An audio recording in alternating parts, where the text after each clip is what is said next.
How to use Triplet Weed Spray? Triplet Weed Spray is a selective herbicide, manufactured by Nufarm Americas Incorporated. Triplet, which contains 2,4-D, dicamba and other ingredients, is used to control dandelion, wild onion, clover and a number of other broadleaf weeds and turfgrass. It is easy to apply with any lawn-type sprayer. Choose a windless day, when no rain is expected for 48 hours and the temperature is below 90 degrees Fahrenheit, to apply triplet. Do not mow the lawn or water for 48 hours before or after the application.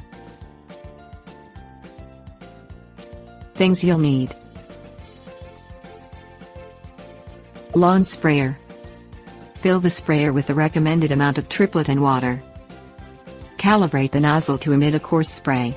According to the manufacturer, fine droplets have a tendency to drift and may harm nearby ornamental plants. Spray the lawn by waving the sprayer wand in wide arcs, from left to right, walking backward as you spray.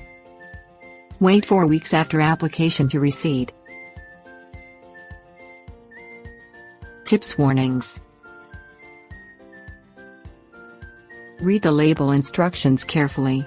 Warm season grasses, depending upon species, are treated differently than cool season grasses. Wear protective clothing, gloves and eye protection during use. Do not enter or allow others in the treated area until the spray has dried.